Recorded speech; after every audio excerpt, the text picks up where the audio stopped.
Another one bites the dust, and another one gone, and another one gone. Another one bites the dust, hey, hey, I'm gonna get you too. Another one bites the dust.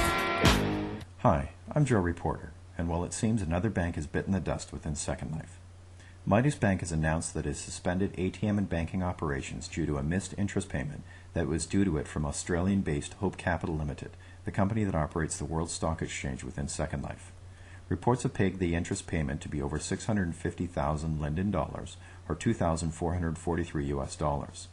This interest payment is due on a reported 3.5 million Linden dollars, or $13,158 US, that Midas Bank is said to have invested in Hope Capital Limited.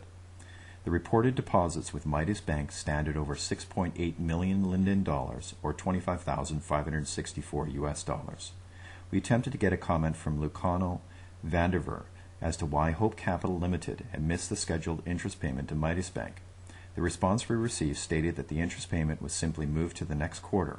However, Midas Bank owner Midas Commons confirmed that the interest payment was due and that Hope Capital Limited was not authorized to postpone the required interest payment. However, later in the interview, Lucano Vanderver from Hope Capital Limited revealed that the reason that Hope Capital Limited is not making the interest payment is because Midas Commons had stated that should Hope Capital Limited not make the interest payment, that it would push Midas Bank into bankruptcy. According to a posted message at the Midas Bank headquarters, as well as confirmation directly from Midas Commons, the bank has suspended operations. In an interview with Midas Commons, he expressed concerns on how Hope Capital Limited could simply halt the interest payment, which basically makes Hope Capital Limited's bonds worthless in value. We attempted to obtain some details about who is behind Midas Bank, and were quite amazed in the hesitation that Midas Commons displayed.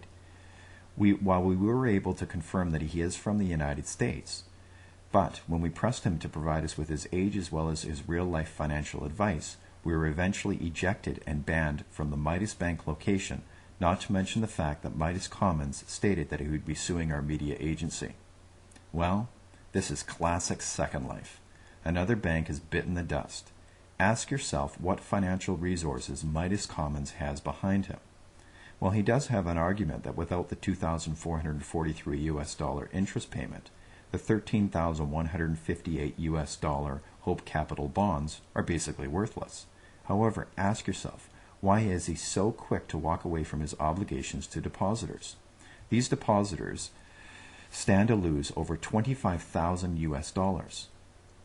And with Midas Commons being so evasive in providing his real-life age or financial experience, are we talking about another teeny-bopper minor, or perhaps someone with no financial experience who's bitten off way more than he can chew?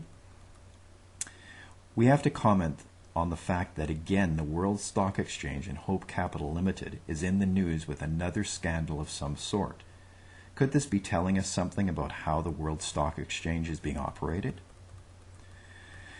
We can only hope that for the sake of the depositors that Midas Commons is in fact from the United States. Add to this the $750,000 US that Second Life players have already been ripped off from the Ginkgo banking failure.